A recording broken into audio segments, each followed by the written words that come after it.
Wir gucken The Cost of Accelerated Progression, Analysis und Opinions zu Lost Ark vom lieben Juckwoll. Darauf hat Corti zum Beispiel schon mal reagiert. Ich habe mich grob durchgeskippt. Das scheint ganz interessant zu sein. Für jeden, der kein Englisch kann, tut mir leid, das ist ein englisches Video, aber ich sehe zu spätestens, wenn wir einmal durchgeguckt haben, das zusammenzufassen, dass ihr halt auch so wisst, worum es sich handelt, worum es geht, ja. In Lost Ark, all your progress is essentially time-gated. You need materials that come from either daily or weekly activities. When we finally got the game in NAEU, Korea was already up to the 4th Legion raid, Roshaza. So in NAEU, they decided to accelerate the progress, allowing players to have access to classes and to the raids sooner than they would if they stayed on the same schedule as Korea did. With everything I've said already, I think you have a general idea of what's going on. This is a game that needs time for you to progress, but you're given less time.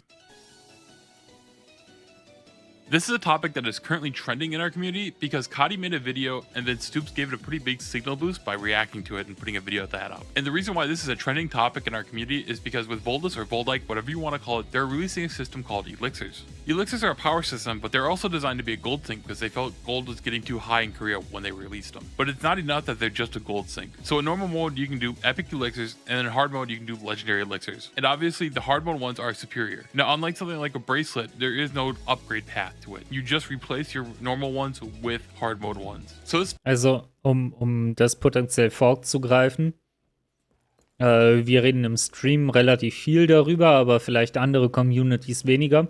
FOMO für Voldike Hard Mode ist ziemlich hoch, weil halt die legendären Elixiere, die nur in Hard Mode droppen, zumindest ist es so in der koreanischen Version, die legendären Elixiere sind deutlich besser als die epischen. Und es lohnt sich schlicht und ergreifend nicht, mega viel Gold ins Epische reinzupumpen, wenn man dann 1620 wird und das Legendäre nochmal machen muss. Ja, offensichtlich wollen die Leute 1620 werden. Jeder Upgrade-Kalkulator spuckt aus, dass das Gold-Value grob 2 Millionen Gold sind. Ja, wenn ihr nicht alle Shards habt und Leapstones werdet ihr kaufen müssen. Deshalb sind auch Ehrensprungsteine so teuer und naja, das ist halt Thema. sparks a debate on Und Zeitgeist. Dankeschön für die 11 Monate übrigens. Vielen lieben Dank. if it's worth it to just push all the way to hard mode. If the gold you were to save on elixirs, on normal elixirs, would be enough to cover the push from 1600 to 1620. Now, the truth is, this type of topic is nothing new. When Argos released an NA, there's already topics about if this was too soon because people didn't have enough time to progress to it. This kind of topic and conversation would repeat itself for pretty much every major release. As the average player, it felt like there was barely enough time to actually be able to get to the item level for the content when it releases. Which also sparked a lot of topics on, is this game pay to win? Because you can buy these materials that you can only really get on a Das ist keine Diskussion, es ist Pay to Win. Aber ja, gerade zu Argos. Argos kam so früh, dass halt gefühlt niemand Argos ready war, außer den Leuten, die gecached haben. Und ich denke, Voldike ist nicht ganz so schlimm, aber gerade Leute, die halt keine vollen 6 Charaktere spielen, schauen ein bisschen doof aus der Wäsche, I guess. time gate. So I've put together the launch dates for all the major content releases for KR and NA, along with the months it took between them. From there, we can actually see how much of a time difference we have. So we have the content, KR's release date, the months between, NA's release date, the months between, and then the difference between the months. And then also I just put an extra column just to kind of show where we would be if we stayed on their release schedule timing. Now I started this off with Argos because that was the first major content release. And even though we had a dead zone before Argos, I think this is the most fair starting point, because getting to Argos was vastly different between our versions. For Korea, this was their Season 2 update. This is where they had Tier 3 added to them. Meanwhile, the NAEU client, that launched with that being the standard. So yeah, NAEU definitely did start off with brushing issues prior to Argos, as I stated before talking about the dead zone. So starting off with the gap between Argos and Vulcan, KR had 4 months, we had 2. So NA is minus 2 months. From Vulcan to Vicus, it was the same. Wohlgemerkt. Ja, wir hatten direkt von Argos bis Valtan wenig Zeit, aber, und das ist ein großes Ding, die Art und Weise, wie unser Argos war leichter hochzuhauen als damals in Korea, weil wir zum Beispiel diese Kiste am Ende von Argos oder am Ende von den Gates jeweils mit Gold kaufen konnten. In Korea waren das nur lila Kristalle, da hat es sich meistens nicht gelohnt. und so weiter und so fort. Damals hatten wir auch mega gute Events, ja. Wir hatten in der Regel ja immer 2 Events parallel und damals haben wir verhältnismäßig viele Materialien pro Event bekommen.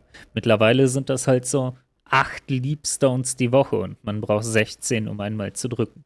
was 1 month. We actually had an extra month before Clown, and I actually remember that pretty well because I remember seeing a lot of threads of people talking about how we're never going to catch up because we're actually going slower, which was still technically not true if we look at this because we're still only behind 1 month. But regardless, you can see the impact it had on the community. So between Kako and Brel, that was the same, and then this is where we had the major differences. KR had 9 months of Brel being the latest endgame, while we only had 6 months.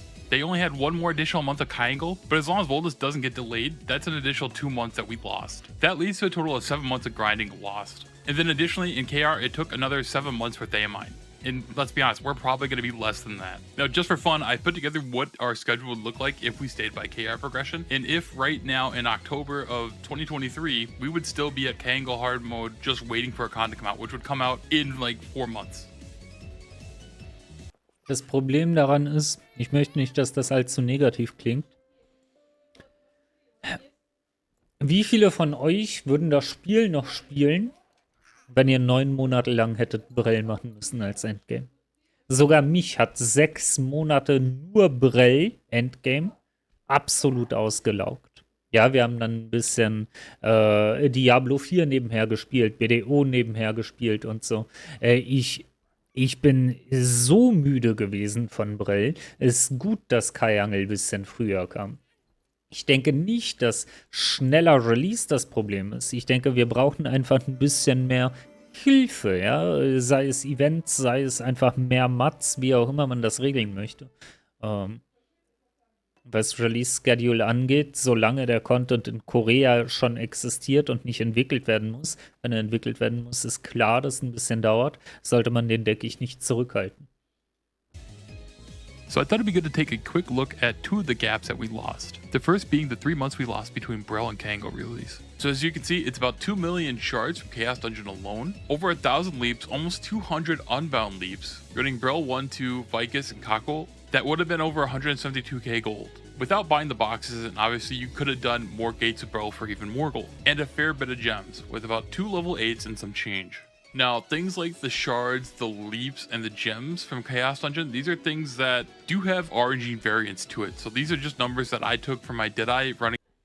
Also wir hätten grob 2 Millionen extra Shards und 1000 extra Leapstones, die gebunden sind, wohlgemerkt.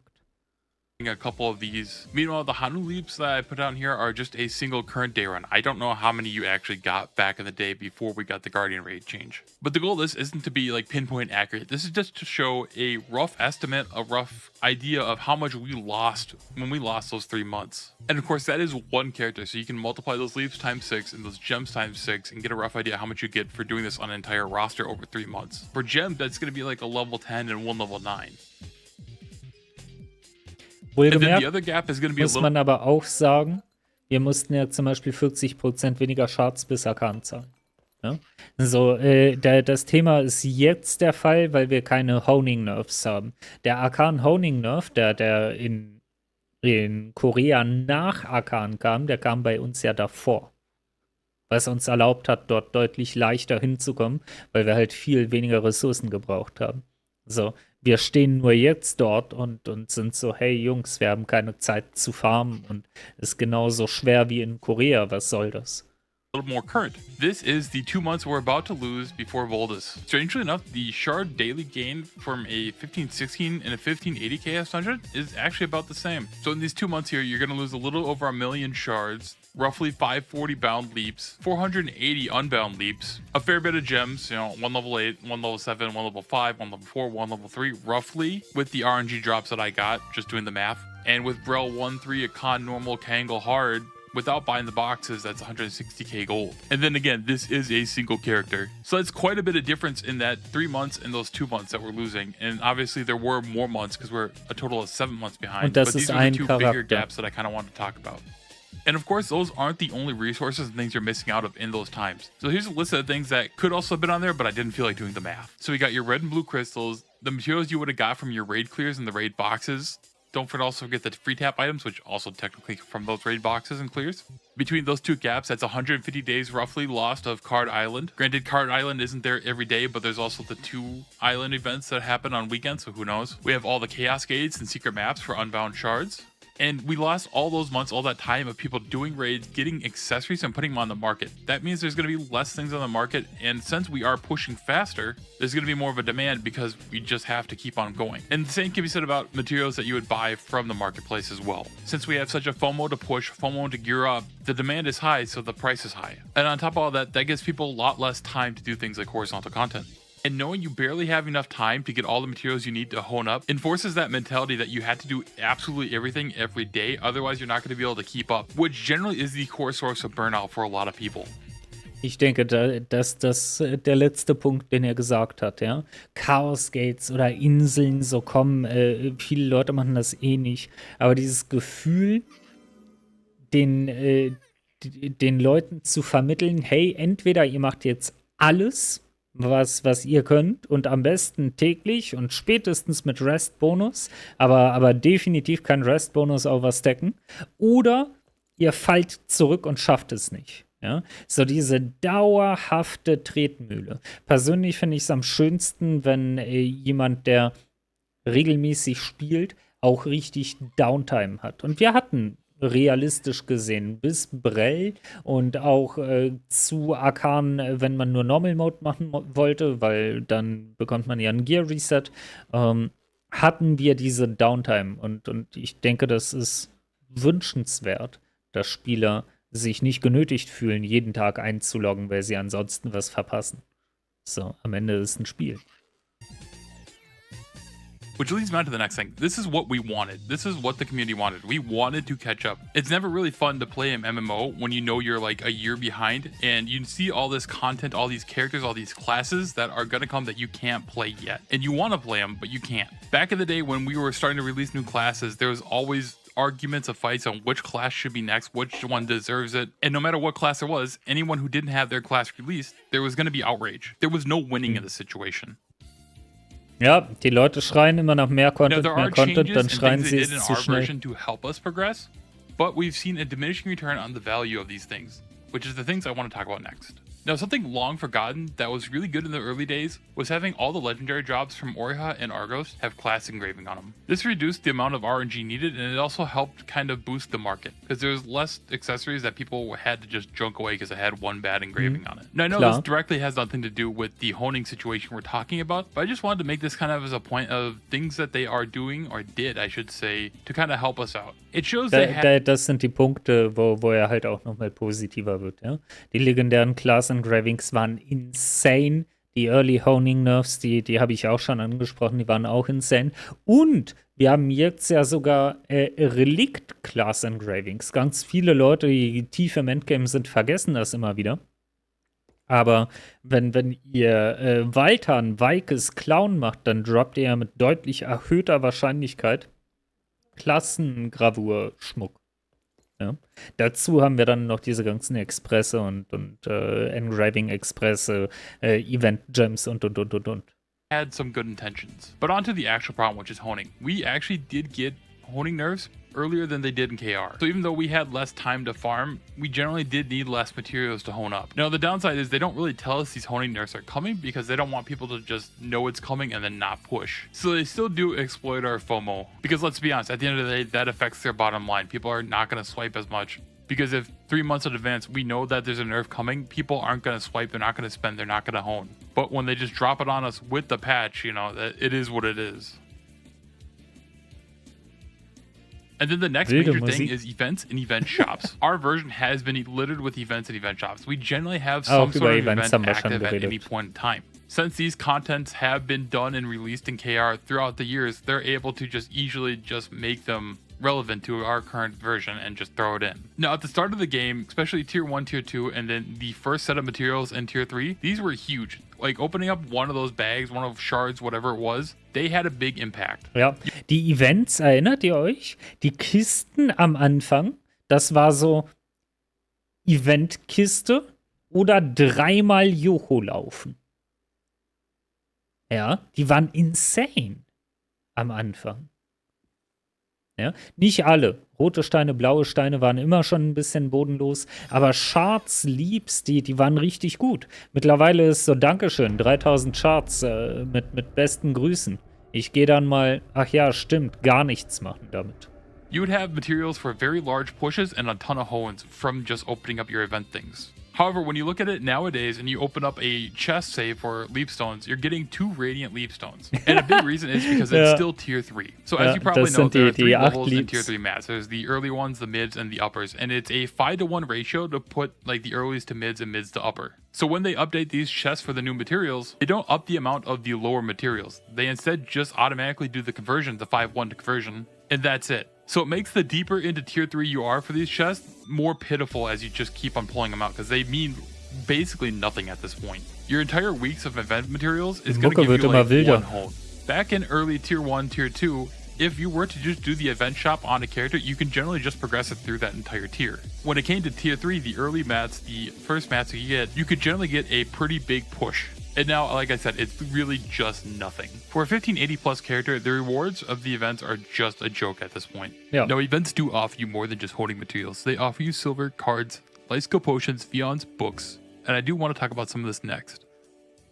How could I forget Vita Meow? Cards and gems are the main 2 things that I feel like get neglected out of this conversation. Now, the events have been good on giving us card packs, legendary packs, and legendary selectors. But if you've been around since the start, you've noticed that they've drastically lowered the amount of selectors you get. To me, it just seems like they tapered it off because a lot of the veteran players now have LOS 30, which was... Das Problem mit Karten und Gems ist beides genau das gleiche. Das ist kein Problem für lange Spieler, die lange dabei sind. Ja, die meisten von uns haben Light Observation 30 an diesem Punkt, wenn wir regelmäßig von Anfang an gespielt haben. Die meisten von uns haben ein paar hohe Gems und auf jeden Fall ein volles Set 7er. Mit Gems haben sie daran gearbeitet und geben einfach 7er und 8er im Event raus als Event-Gems. Mit Karten haben sie nicht dran gearbeitet. Es gibt einen riesen Unterschied zwischen Light Observation und was auch immer die Early-Schmock-Variante davon, wie auch immer die heißt, ja. Und den neuen Spielern müsste man, wie es auf dem Jumpstart übrigens gemacht wird, megamäßig Karten in den Po pusten. Es wird 3 bestehende Spieler geben, die sagen, ich habe das aber die letzten 5000 Stunden gefarmt. Ich will nicht, dass die das for free bekommen. Hört einfach nicht auf die. Realistisch ist das halt einfach ein Muss. Und ohne Light Observation 30 kommt ihr vielleicht noch in Gruppen. Ohne Light Observation 18 wird es in vielen Raids schon sehr, sehr, sehr, sehr eklig. So, ich meine, er hat es hier geschrieben. Overall, it's just a horrible system. So, dazu habe ich nicht mehr zu sagen. Is the main thing people do cards for. But it also could be because they added more cards to the Wandering Merchant.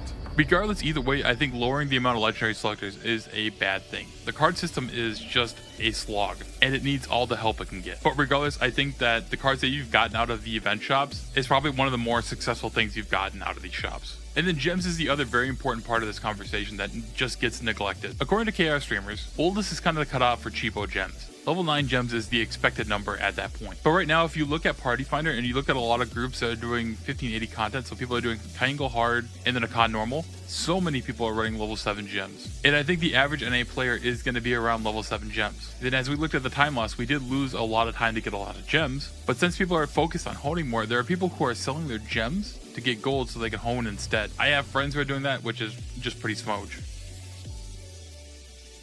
Now with all that being... Bei Gems weiß ich nicht.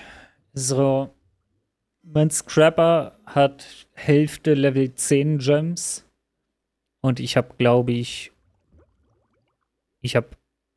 ein Level 10 Gem gekauft. Gleichzeitig, auch wenn die Koreaner sagen Level 9 Gems für Voldyke, ist halt die Frage, ist das wirklich notwendig? Oder wollen die Koreaner das einfach gerne so haben und ist man mit 7 dann okay? Keine Ahnung. Das Problem mit Gems ist halt aber auch, wenn man anfängt, die für Gold zu kaufen, wird es so schnell so unheimlich teuer, dass es absurd wird. Being said, there are big changes to the NA version 2KR. our launch experience is nowhere near theirs. Even though we have all this lost time, which means a lot less power theoretically, we don't feel necessarily weaker or that the content is too hard. This is because raids get nerfed in KR, and by the time we get it released in NA, we just get the nerf version of it. There was even a time where we got the nerf version of raids before KR. We also get the balance patch changes pretty quick, and if you know anything about the balance patches, classes get juiced up pretty hard during them. Pinnacle Glavier went from Z DPS to damage MVP in that one patch. That was a recent change in KR, way after Volda's released. However, we have that patch, those changes, right now. So those are some things that offset our raid experience and compensate us for the time difference. Das stimmt. But just because we can do the raid, über Zeit werden alle Klassen stärker und die Raids schwächer und wir bekommen die starken Klassen mit den schwachen Raids. Doesn't justify our current rate of progression. As stated before, people just feel like they are forced to have to run everything every day, otherwise they won't make the cut. Some ways you could theoretically help address this issue a little better. The first thing I would say is add more honing nerfs. I think there should be honing nerfs up to basically whatever it is to get to the current endgame content. Now, I'm not saying all the way up to hard mode. Anything post 1540 is just such a slog, and overall it's just very expensive. Another thing they could do is readjust the numbers, increase the numbers from the event jobs. Because again, as a reminder, if you look at Radiant Leapstones, a box from the current event shop is going to get you a whole 2 Leapstones per box. It's useless and pathetic. These numbers need to be increased. And who cares if you had to increase the lower numbers as well on the lower mats? I mean, yes, you're talking about giving people an abundance of materials that go for a single gold stack. Those materials, having abundance of them, not a big deal. It's not going to change the game. It's these upper materials that we're getting in crumbs that are going to make a difference. Additionally, adding gems to the event shops would help make a pretty big difference too, as long as it was, again, a noticeable amount. Now, I have seen people say that they should lower the entry for Voldas. From a game design standpoint, that is just a horrible thing to do. When you do a change like that, you have to rebalance everything and just go through a lot more work. But something they could change that is outside of just giving us more materials would be just changing up elixirs a little bit. Because remember, a big part of this conversation right now is people want to push it all the way up to 1620 so they can get to Das ist der Copium-Part. Legendäre Elixiere in Normal Mode Voldyke. legendary elixirs right away. So if you were to put legendary ones into normal instead, just basically getting rid of the epic ones, that would help a lot. Which would be a similar situation of what they did with Brel gear, where they moved the hard materials onto the normal mode as well. Alternatively, if there was a way to upgrade your epic ones to legendary, that would help soften the blow for people who have to do normal because they just can't afford to go into hard right away. And while putting the legendary ones into normal is like how we did the Brel changes, upgrading it is pretty similar to how you would think of bracelets. And then the other one would be a little bit more NA specific probably, which would be reducing the cost of elixirs. Because again, the elixirs were introduced in KR as a gold sink. And the average NA player is just very down bad for gold right now. Ja. So in the past, they've said that Ja, ich denke, das sind letztlich die Lösungsvorschläge, ja. Entweder wir bekommen mehr Material, dass wir schneller hochkommen, oder wir brauchen weniger Material, um hochzukommen. Also entweder Honing Nerfs oder halt dickere Events, I guess. Oder wir machen Hard Mode Voldyke weniger anfällig für FOMO, indem wir die Belohnung von Hard Mode auch in Normal Mode geben. Wie es übrigens ja in ganz vielen verschiedenen Raids ist. Kajangel Normal Mode gibt genau das gleiche wie Hard Mode, nur weniger davon. Akkan Normal und Hard Mode geben effektiv das gleiche, nur weniger davon. Und Voldyke ist leider nicht der Fall. Ja. Ja. So in the past, they've said that they want to get NA 3 months behind KR. Brel mittlerweile they don't auch, want ja. us to completely catch up and have parity with KR. Initially, I thought being caught up would be pretty cool for the game, really good for the game, because that would allow people to compete NA to KR for things like the races. However, that bridge of power gap would actually be then noticeable. Because if we're fighting the same versions of the same raids that they are fighting, then we are expected to have the power that we lost in that time. The power that has been substituted by getting nerf versions of the raids at launch for us. This would lead to NA players feeling that this is just unfair for them, especially when it comes to competition. It would create an option select for NA players, as if they won a race, they would say, oh, we're the best. But if they lost, they would always have this excuse that it's because they didn't have enough time to gear up as much as a KR player would. Even though I say it's an excuse, it's actually quite true though. Such a competition would be unfair. Ich bin mir nicht ganz sicher, worüber wir hier reden. Das sind einfach nur das Ziel ist, dass wir 3 Monate hinter Korea sind. Ja? Offensichtlich haben wir dann keine globalen Releases. Das ist einerseits doof, andererseits Beta testen sie für uns das Spiel. Dankeschön. Okay. Everything we've talked about, I want to say that I think this was the right choice to push faster. If we were to push slower and not have content as fast, people would just complain that we don't have content. Things like the earlier honing nerfs and the events definitely did help, it's just that they don't help as much anymore. Events clearly just don't give enough and the honing nerfs are just not high enough. Our history leaves me as somebody who's really cautious to really push. Since our honing nerfs are pretty sudden, I've started to just hold materials and wait for the content to come out and then push. That means right now I am not in Akkan hard mode. Er hält Materialien und wartet zu pushen, bis der Content ankommt. Das ist im Übrigen, was ich möchte unbedingt nochmal ein Video machen vor Voldaik, so ein bisschen mit meinem Roster und den Plänen und so. Das ich generell jedem empfehle. Ja, haltet einfach Mats. Wenn der Content droppt und ihr dann merkt, hey, ich brauche das Item-Level und es kam nichts, dann drückt einfach hoch. Aber es gibt halt kaum ein schlimmeres Gefühl, als eine Woche vor dem Patch hochzudrücken und dann Honing Nerf zu bekommen. Ich weiß es, ich habe es zweimal gemacht. So. Gamer because I haven't done a single hone that requires fusion material. My post 1580 honing has been just free taps. I'm holding on to all my materials. I'm hoping and coping that we do get a honing nerf to help people get the Volus. The best case scenario, I get an easier time honing up to it is we got a nerf. In the worst case scenario, I just don't get a nerf and I have to hone at the same rates everybody else did. And then another two things that I'm technically losing out of not pushing early is that I'm not doing the 1600 chaos and I'm not doing Akkan hard mode. The truth is, yes, I would love to get to 1620 for Volus for the elixirs, but at the same time, I have gold to save up because I am planning to play Soul Eater. Ganz viele Leute sparen auch auf Soul Eater So that'll be it for momentan. this video. I thought I'd try something different and just do a little PowerPoint. It helped me organize things, I think, a bit more. Let me know what you think, but more importantly, let me know how you think about NA's current progress, how you're handling it, and what are your plans for Volus. With that being said, thanks for watching and I'll catch you next time. Meine Lieben, das war eine PowerPoint-Präsentation im wahrsten Sinne von Juckwoll. Der hat 436 Abonnenten. Ja, mit einem Video, das 6000 Aufrufe hat. Drückt einfach mal gerne auf Abo bei dem. Ich bin mir sicher, der freut sich. Ab 1000 Abonnenten wird man außerdem monetarisiert. Also in dem Moment profitiert er auch so gesehen ein bisschen von seinen Videos. Ich fand das eigentlich sehr, sehr schön zusammengefasst. Ja? Das ganze Hauptproblem ist folgendes. Wir hatten das schon immer, dass Normal und Hard Mode von Raids rauskommen und verschiedene Item-Level da sind, bla bla bla. Und oft haben wir gesagt, hey, push vielleicht nicht direkt für alle 6 Gates Brelshaza, sondern bleib auf 1490. Und dann bekommst du Gear und dann kannst du leichter upgraden. Push nicht direkt auf Akkan Hard Mode, bleib auf 1580. Bekommst du Gear, kannst leichter upgraden. Mit der Art und Weise, wie die Elixiere funktionieren in Voldaik und dem Fakt, dass wir dort eben kein neues Gear bekommen, wo wir leichter upgraden können, müssen wir mit den Kosten, wie sie derzeit sind oder wie sie halt sein werden, wenn das irgendwie genervt wird, auf 1620 mit der Zeit. Ja? 1620 ist für jeden, der es nicht weiß, plus 17. Nein, Entschuldigung, plus 19. Plus 19. Ja?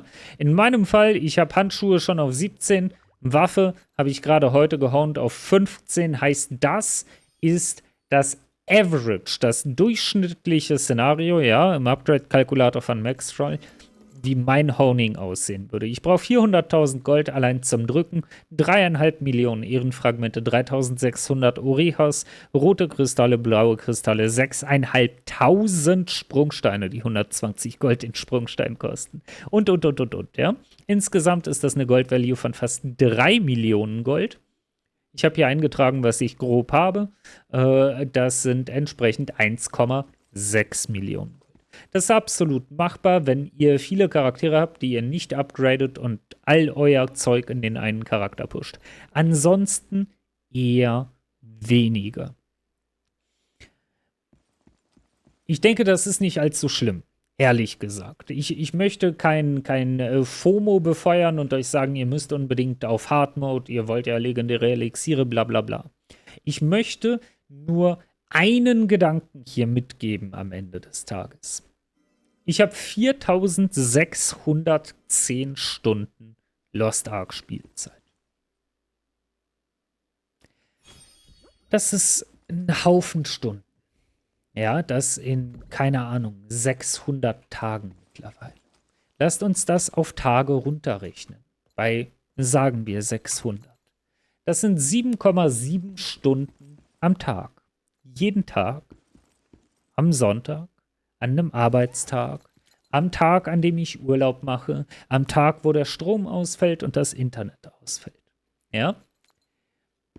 Ich kann 1620 erreichen. Ich werde es nicht tun. Wir machen noch ein Video dazu, wie die Pläne für Voldeik sind und so weiter und so fort. Aber ich finde erstaunlich, wie schwer es mir fällt bei 7,7 Stunden im Schnitt seit Release. Über den Daumen, plus minus, bisschen AFK.